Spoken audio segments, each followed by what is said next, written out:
وسيق الذين كفروا إلى جهنم زمرا কাল কিয়ামতের ময়দানে আল্লাহ পাক রব্বুল আলামিন ওই অস্বীকারী ওই কাফেরদের সাথে আল্লাহ পাক রব্বুল আলামিন কেমন আচরণ করবে শুনেন। আল্লাহ বলতেছে ওই কাফেরদেরকে ধাক্কায়া ধাক্কায়া তাদেরকে জাহান্নামে নেওয়া হবে।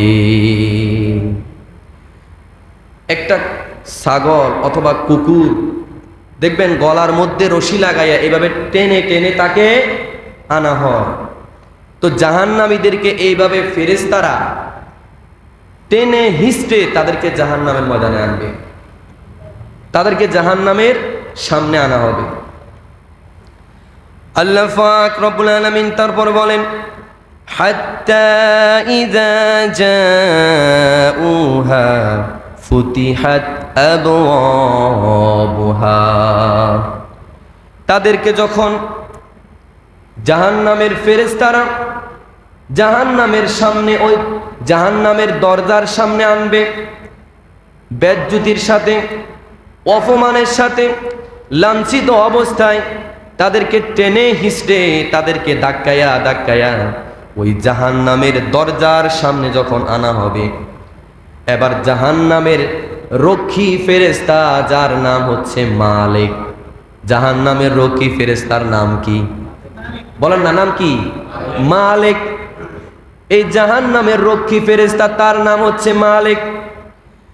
জাহান্নামের সামনে যখন তাকে আনা হবে, এবার ওই জাহান্নামের রক্ষী ফেরেশতা তাদেরকে তিনটা প্রশ্ন করবে। কয়টা প্রশ্ন করবে?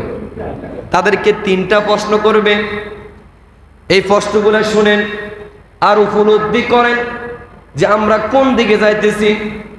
আল্লাহর পথ বাদ দিয়ে, আল্লাহর গোলামি বাদ দিয়ে আমরা কোন দিকে যাইতেছি? আমরা কি জাহান্নামী হইতেছি নাকি জাহান্নামী হইতেছি? একটু মিলান।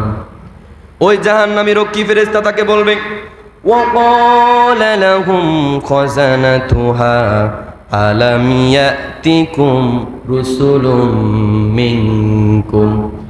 ওই জাহান্নামের রক্ষী ফেরেশতা বলবে হে মানুষ সকল, তোমাদের মধ্যে কি কোনো নবী রাসূল আসে নাই? তোমাদের এই কওমের মধ্যে কি কোনো নবী আসে নাই?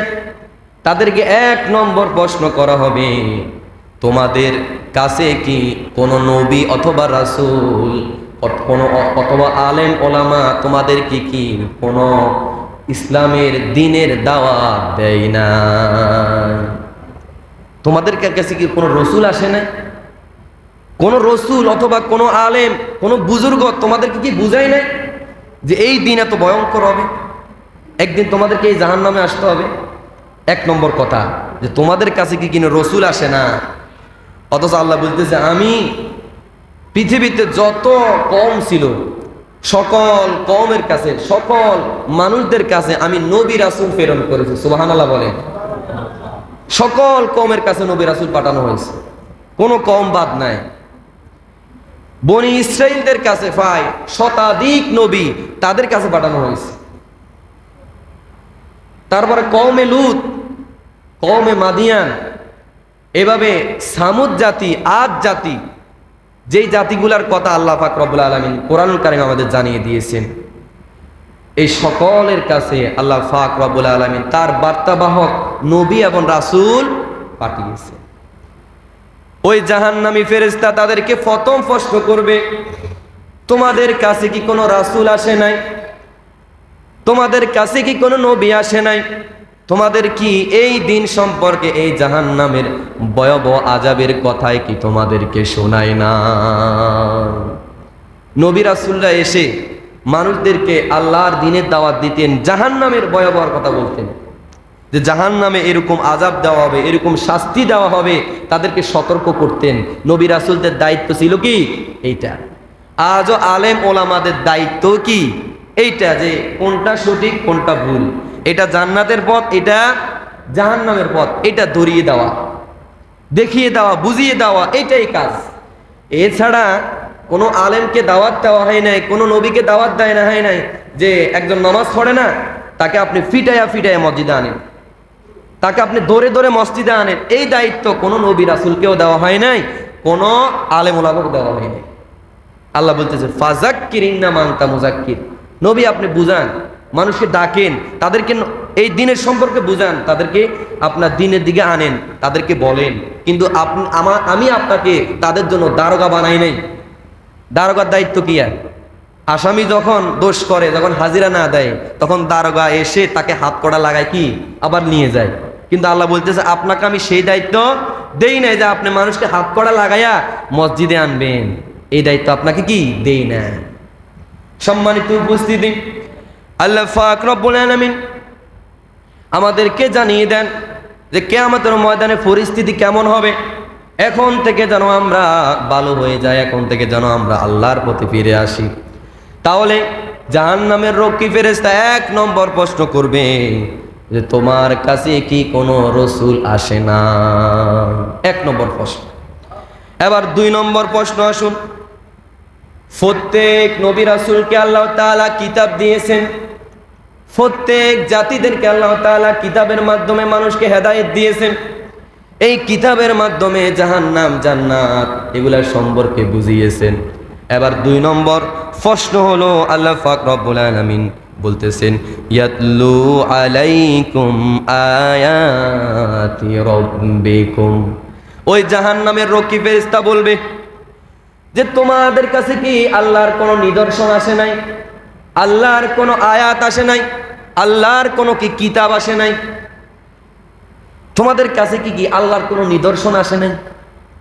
তোমাদের কাছে কি আল্লাহর কোনো কিতাব আসে নাই? যে কিতাব দ্বারা নবীরা রাসূলরা মানুষদেরকে বুঝিয়েছেন, তারপরে মানুষদেরকে দিনের পথে ডেকেছেন, জাহান্নামের ভয় দেখিয়েছেন, জান্নাতের আশা দেখিয়েছেন। তোমাদের কাছে কি এরকম নিদর্শন আসে নাই? এইটা জাহান্নামীদেরকে 2 নম্বর কি এই প্রশ্নগুলা করা হবে। বলেন তো দেখি, আজও আমরা যারা মানুষদেরকে আল্লাহর দিকে ডাকি, আমরা কি আমাদের বাবা তারপরে দাদাদের কিচ্ছা কাহিনী কই ডাকি, নাকি কোরআন থেকে ডাকি? বলেন না, কি থেকে ডাকি? কোরআন থেকে ডাকি। এইটাই আমাদের অস্ত্র, এইটাই আমাদের আল্লাহর দলিল, যে এইটাই আল্লাহ বলছে, এইটাই আল্লাহর দলিলের প্রমাণ। এইটার মাধ্যমে আমরা মানুষদেরকে আল্লাহর দিকে ডাকতেছি। আর আমাদের কাজ এইটা।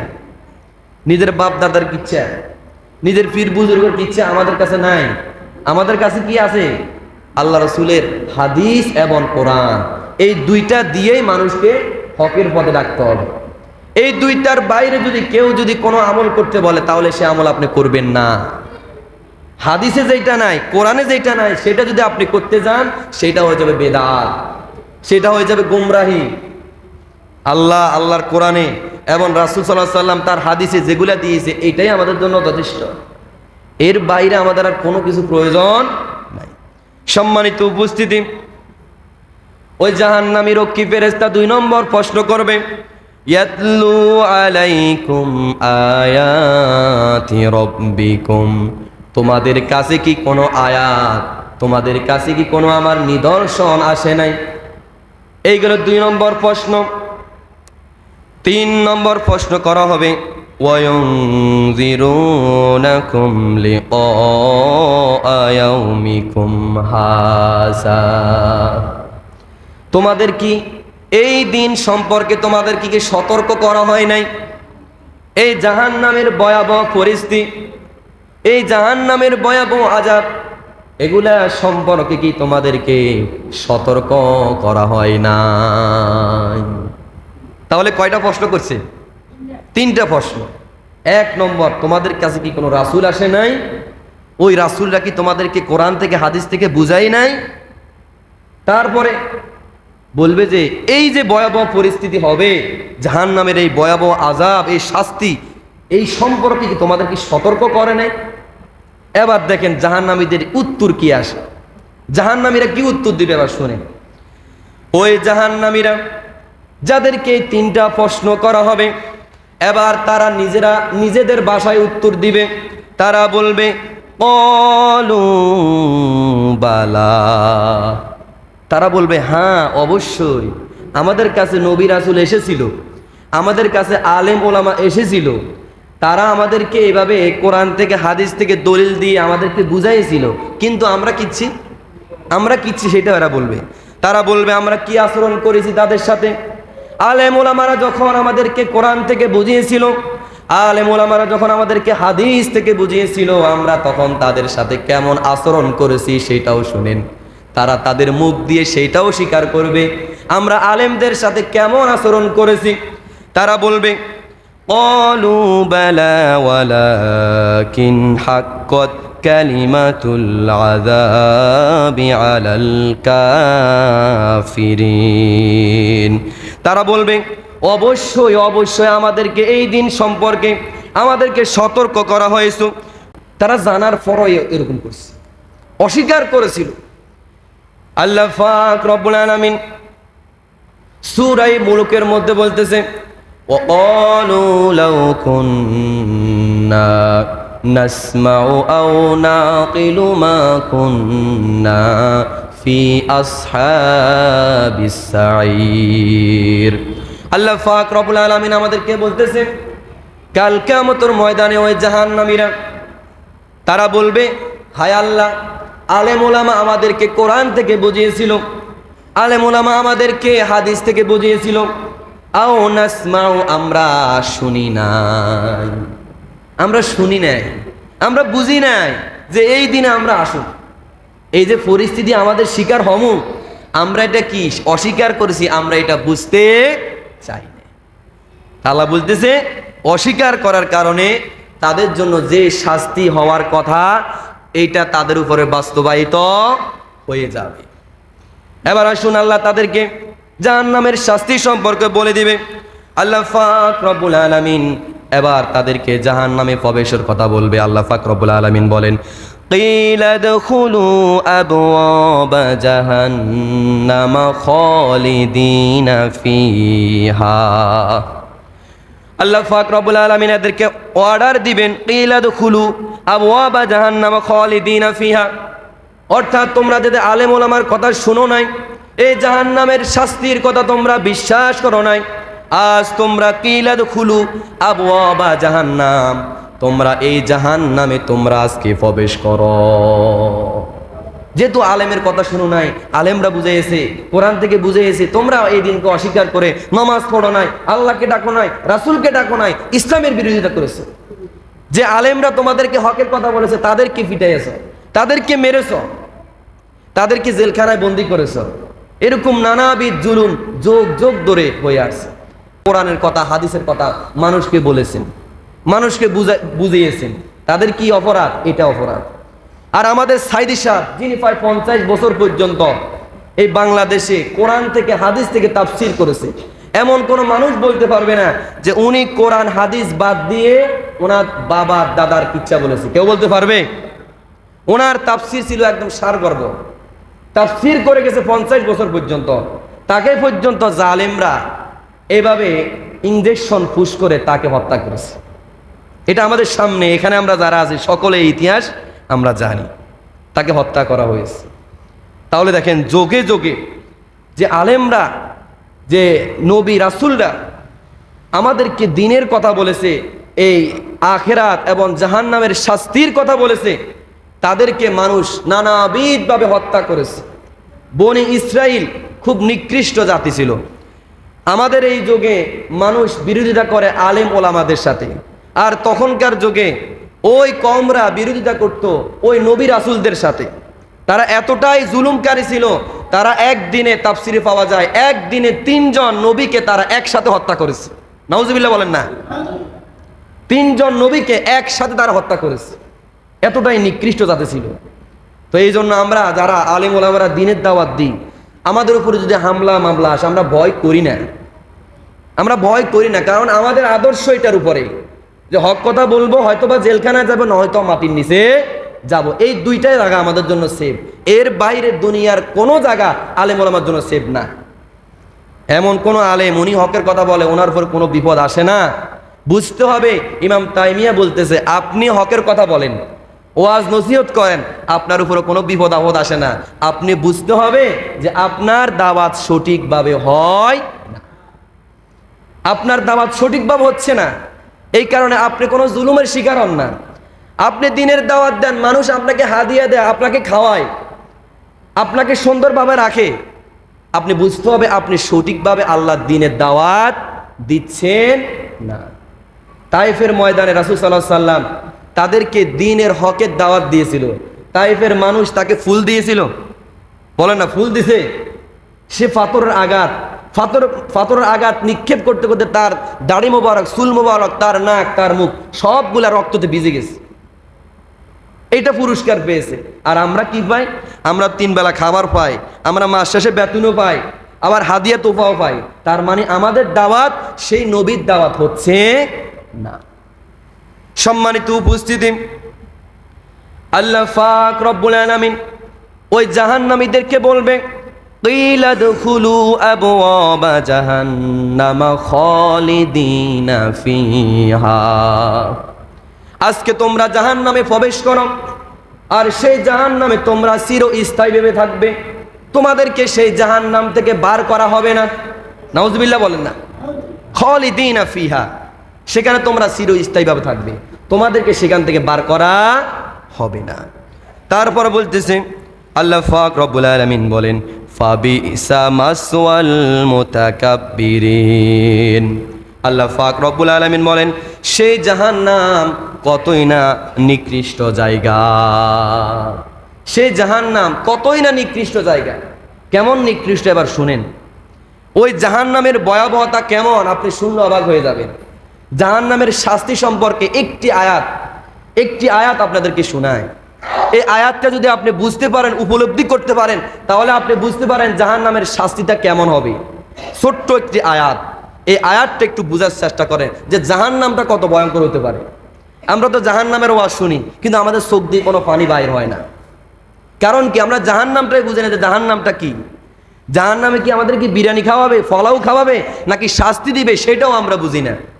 আর আমরা মনে করতেছি আমরা তো মুসলমান, আমরা তো জান্নাতে যামই, আমরা এটা আশা করে বসে আছি। আরে ভাই, যদি কুফরি করেন, ইমান না থাকে, মুসলমান এটা হচ্ছে আপনার নামের লকব, কিন্তু আসল ইমান হচ্ছে ভিতরে। ইমান যদি না থাকে, আপনার ওই মুসলমানিত্বর কোনো দাম নাই। আপনার মধ্যে যদি ইমানের ছিটাফোঁটা না থাকে, আপনার ওই মুসলমানের আপনার নাম আব্দুর রহমান, আব্দুল মালিক, এগুলো শুনতে বোঝা যায় এগুলো একটা মুসলমানের কি নাম, কিন্তু আপনার ভিতরে ইমান থাকতে হবে। তো আপনার ভিতরে ইমান থাকতে হবে। আবার আপনার ইমানটা আপনি কিভাবে যাচাই করবেন? দেখেন, ইমানটা যাচাই করতে হবে কিভাবে? দেখেন আপনার ইমান আছে কিনা, কিভাবে পরীক্ষা করবেন? আপনি যদি ভালো কাজ করেন, যে কোনো একটা ভালো কাজ করেন, আপনার মনে আনন্দ লাগবে, এটা হচ্ছে যে আপনার ভিতরে ইমান আছে। আপনার ভিতরে কি আছে?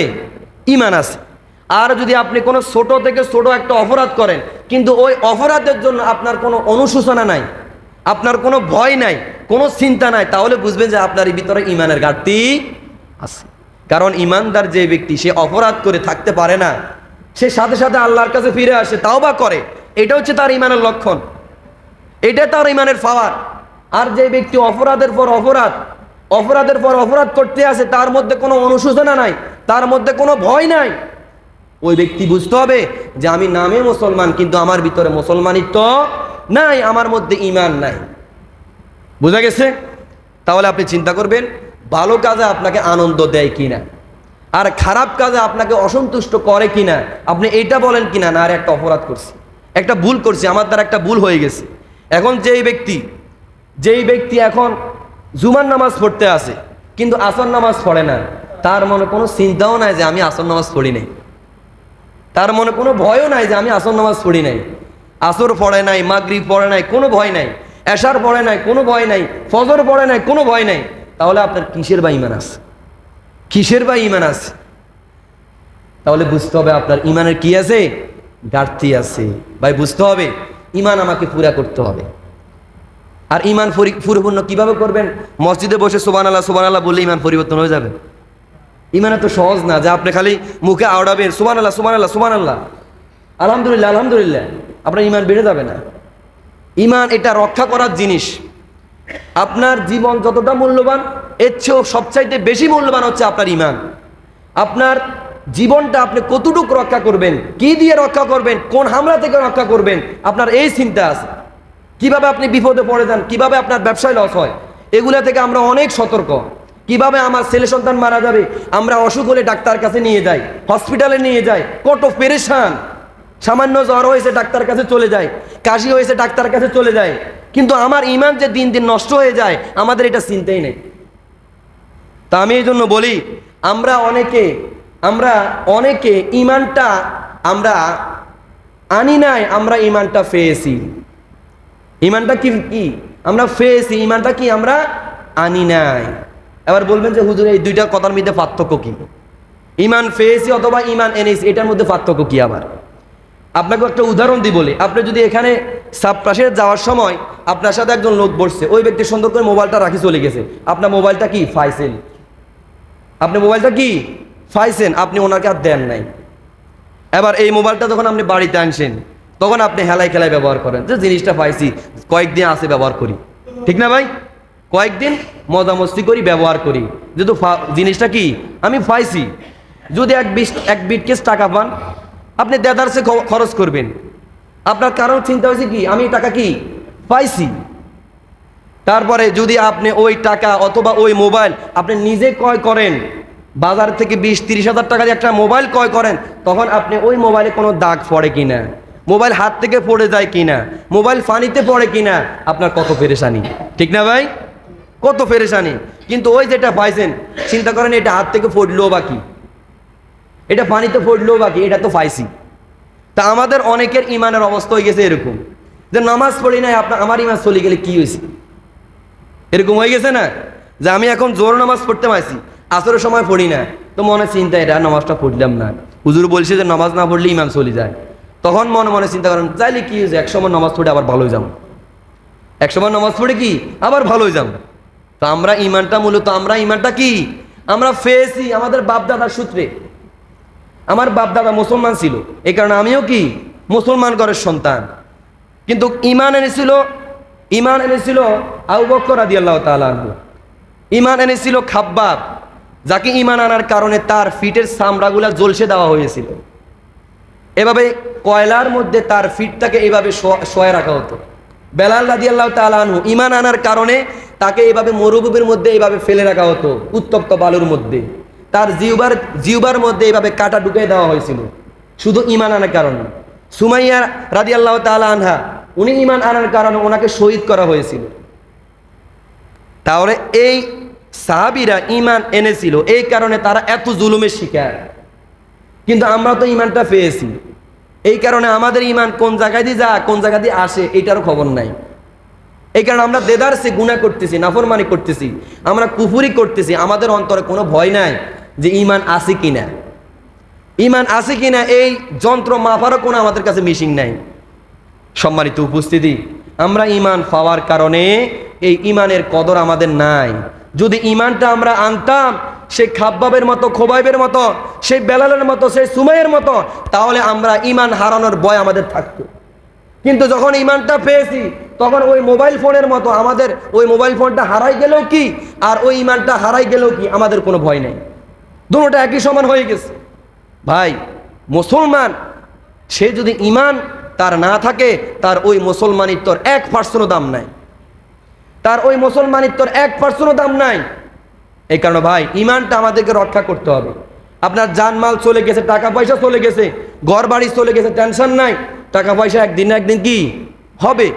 আপনার ছেলে সন্তান না, বিয়ে শাদী করেন, আবার ছেলে মেয়ে কি হবে।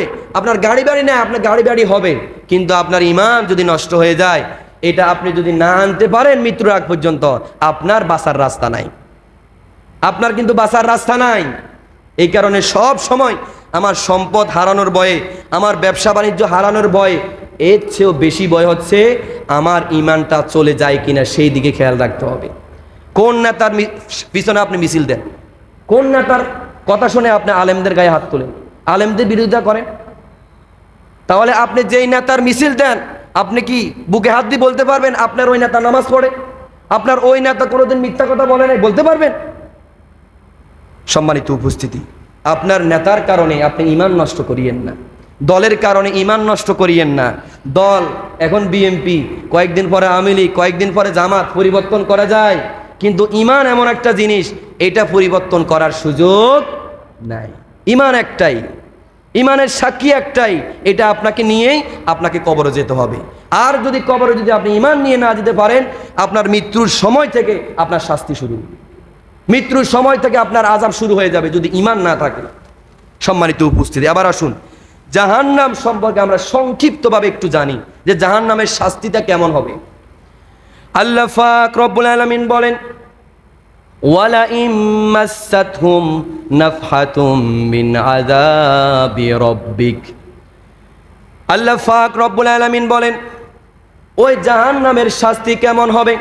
আল্লাহ বলতেছে ওয়ালা ইম্মাসাতহুম নাফহাতুম, ওই জাহান্নামের যখন তাদেরকে জাহান্নামে প্রবেশ করানো হবে, জাহান্নামের যেই উত্তপ্ত যে ঠান্ডা হাওয়া রয়েছে, ওই ঠান্ডা হাওয়া যখন তাদের গায়ে লাগবে তখন তারা বলবে যে আল্লাহ পাক রব্বুল আলামিন, সে আল্লাহ পাক রব্বুল আলামিনের সেই ভয়াবহ আযাব আমাকে আচ্ছাদন করেছে। জাহান্নামের সেই উত্তপ্ত সেই আগুনের লাভার যে একটা ভাঁপ, আগুনের যে একটা ভাঁপ, আল্লাহ পাক রব্বুল আলামিন এখানে লক্ষণীয় বিষয় আল্লাহ বলতেছে ওয়ালা ইম্মাসাতহুম নাফহাতুম। নাফহাতুম মানে হচ্ছে একটা আগুনের যে একটা ঠান্ডা হাওয়া, আগুনের কি ঠান্ডা হাওয়া। তো আল্লাহ এখানে বলতেছে যদি জাহান্নামের ঠান্ডা হাওয়া কাউকে স্পর্শ করে, এখনো সে জাহান্নামে কি এখনো তাকে ফালানো হয় নাই, ঠান্ডা হাওয়া তাকে স্পর্শ করছে, শুধু তার গায়ে লাগছে যে জাহান্নামের সে হাওয়া, সে বলবে যে আল্লাহর সেই ভয়াবহ আযাব আমাকে গ্রাস করেছে। শুধু হাওয়ার কারণে এই অবস্থা, শুধু জাহান্নামের হাওয়া তার গায়ে লাগছে। হ্যাঁ, গরম হাওয়া না, কি হাওয়া, ঠান্ডা হাওয়া। ঠান্ডা হাওয়া যদি এরকম হয় তাহলে চিন্তা করেন গরম হাওয়া কেমন হবে। আর এখানে উদাহরণ দিছে যে একজনে, যে আমরা যখন দরজা আমরা বন্ধ করি, বন্ধ করার সময় দেখবেন হালকা একটা হাওয়া আমাদের গায়ে লাগে, এটাকে বলা হয় নাফহাতুন। আর যখন দরজা বন্ধ করার সময় সজোরে হাওয়া আসে, এইটাকে বলা হয় লাফহাতুন। এই দুইটা হাওয়া কিন্তু বেশ কম আছে, একটা হচ্ছে গরম হাওয়া আর একটা হচ্ছে ঠান্ডা হাওয়া। তো আল্লাহ বলতেছে জাহান্নামের যদি ঠান্ডা হাওয়া কাউকে স্পর্শ করে, কি হাওয়া, ঠান্ডা হাওয়া যদি কাউকে স্পর্শ করে, তখন সে বলতে থাকবে যে আল্লাহর সেই ভয়াবহ আযাব আমাকে গ্রাস করেছে। তাহলে চিন্তা করেন জাহান্নামের সামনে আরো কত ভয়াবহ আযাব রয়েছে, এটা তো কোনো হিসাবে নাই। ঢুকার সময় এই অবস্থা, সে বলবে যে আরে আল্লাহর সেই ভয়াবহ আযাব আমাকে গ্রাস করেছে। তাহলে চিন্তা করেন জাহান্নামের শাস্তি আরো কত ভয়ঙ্কর হতে পারে, এরপরে তো আরো কত শাস্তি, এটা চলতে থাকবে। তো আমার কথা হচ্ছে আপনি এই আয়াতটা যদি বুঝেন যে জাহান্নামের ঠান্ডা হওয়ার কারণে মানুষ এত জোরে চিৎকার দিয়ে উঠবে যে আল্লাহর আযাব আমাকে গ্রাস করেছে, তাহলে আল্লাহর সে ভয়াবহ আযাব, আল্লাহর সে ভয়াবহ আযাব, সেটা মানুষের কি অবস্থা হবে। এই কারণে ভাই জাহান্নামের আযাবের কথা শুনলে আমাদের অন্তরে ভয় জাগে না যে জাহান্নাম এটা কোনোদিন যদি দেয় দেখা যাবে। এই জন্য আমরা নামাজের পর নামাজ আমরা নষ্ট করি, আমরা পড়তেছি না, জোর পড়ছি, আসর নাই, আসর পড়ছি, মাগরিব নাই, সুযোগ মতো নামাজ পড়ি, সুযোগ মতো নামাজ পড়ি, মসজিদে আসি না, আবার নিজেকে ইমানদারও দাবি করি। আল্লাহ বলতেছে কেউ যদি ইচ্ছাকৃত, রাসূল বলতেছে ইচ্ছাকৃত কেউ যদি নামাজ নষ্ট করে সে আল্লাহর সাথে কুফরি করেছে, তার সাথে আর একজন হিন্দুর সাথে, কাফেরের সাথে আর কোনো তফাৎ নাই। একজন বেনামাজি তার হাসর হবে ফেরাউনের সাথে, একজন বেনামাজি তার হাসর হবে নমরুদের সাথে, একজন বেনামাজি তার হাসর হবে কারুনের সাথে। তারা আল্লাহ বিরোধী ছিল, কিন্তু আপনি নামাজ পড়েন নাই, আল্লাহকে অস্বীকার করেছেন, আপনার শাস্তি আর তার সাথে একই সাথে হবে। কিন্তু আমরা সুযোগ বুঝে নামাজটা আমরা পড়ি না। আমার অনেক যুবক ভাই তারা চিন্তা করে আমাদের এখন নামাজ পড়ার সময় হয় নাই, তারা চিন্তা করে তাদের নামাজের সময় এখনো হয় নাই। আর ভাই আপনার মতো কত যুবক, আপনার কত যুবক দেখবেন ফতেঘাটে গাড়ি অ্যাক্সিডেন্ট করে মারা যায়, ফতেঘাটে গাড়ি অ্যাক্সিডেন্ট করে কোনো বৃদ্ধ মানুষ মরে না, আপনার মতো যুবকরাই কি মরে। হুন্ডা অ্যাক্সিডেন্ট করে, গাড়ি অ্যাক্সিডেন্ট করে আপনার মতো যুবকরাই মরে, কোনো বৃদ্ধ মানুষ যায় এভাবে গাড়ি অ্যাক্সিডেন্ট করে মরে না। তো আপনি চিন্তা করেন আমার এখনো নামাজের সময় হয় নাই, আমি সুযোগ মতো নামাজ পড়বো, অথবা এক ওয়াক্ত পড়লে আর ওয়াক্ত পড়েন না, জুমার দিন আসেন আর খবর নাই। আরে ভাই আপনার এই যুবক, এই যৌবন বয়সের এই হায়াতের অনেক মূল্য, আপনার এই যুবক বয়সের হায়াতের অনেক মূল্য। এখানে ভাইয়েরা এই যুবক বয়স এটা আনন্দ ফুর্তির বয়স না, এটা আবাদতের বয়স, আল্লাহর আবাদত করার বয়স, দাসত্ব করার বয়স। এই যুবক বয়সে যে আবাদত করা যায় সেটা বৃদ্ধ বয়সে করা যায় না। এই যুবক বয়সে রাত্রিবেলা আপনি দাঁড়িয়ে দাঁড়িয়ে তাহাজ্জুদ পড়তে পারবেন, কিন্তু বৃদ্ধ বয়সে পারবেন না। এই যুবক বয়সে আপনার টাকা পয়সা আছে, আপনি দান সৎকা করতে পারবেন। এখানে আমার সামনের সারিতে যারা আছে, আপনি কি মন খুলে দান করতে পারবেন? চাইলেও কি আপনার ইনকামকে দিতে পারবেন? আপনি এখন নির্ভর করেন আপনার ছেলের উপরে। আপনার ছেলে দেয় 5,000 টাকা, আপনি এটা হাত খরচ করেন, এর চেয়েও বেশি আপনি খরচ আপনার কাছে নাই। কিন্তু যুবক যারা, তারা ইনকাম করে, তাদের কাছে টাকা আছে, তারা চাইলেই ইসলামের জন্য যে কোনো কিছু করতে পারে। তারা চাইলে একটা বড় একটা মাহফিলের অ্যারেঞ্জমেন্ট তারা করতে পারে। এটা যুবকদের পাওয়ার, এটা যুবকদের ক্ষমতা। আর এই পর্যন্ত ইসলামটাকে টিকিয়ে এনেছে যুবকেরা। সেই বদরে সে আমির হামজা, সে আলী, সে ওসমান, তারা যুবক ছিল। সে উমর, তারা যুবক ছিল। তাদের কারণে আজকে এই দিন আমরা পেয়েছি। এই কারণে ভাই, যুবক বয়সের এবাদত এটা খুব গুরুত্বপূর্ণ। যুবক বয়সে যে এবাদত আপনি ইসলামের জন্য করতে পারবেন, ইসলামের জন্য যেটা করতে পারবেন, আপনি বৃদ্ধ বয়সে সেটা করতে পারবেন না। এখানে ভাই, আপনার যৌবন বয়সটাকে কাজে লাগান। এই যৌবন বয়স কিন্তু ফিরে গেলে আর আপনি পাবেন না। সম্মানিত উপস্থিতি, তাহলে জাহান্নাম সম্পর্কে আমরা এগুলা জানলাম যে জাহান্নামের শাস্তি খুব ভয়ঙ্কর। আল্লাহ পাক রব্বুল আলামিন এই জাহান্নাম থেকে আমাদেরকে হেফাজত করুক। আর আমরা যুবকরা নিয়ত করি, এখন থেকে আমরা 5 ওয়াক্ত নামাজ পড়বো। তো ভাই বলেন না, পড়বো কিনা? ইনশাআল্লাহ। জান চাইলে যাবে, কিন্তু নামাজ বাদ দেবো না ইনশাআল্লাহ।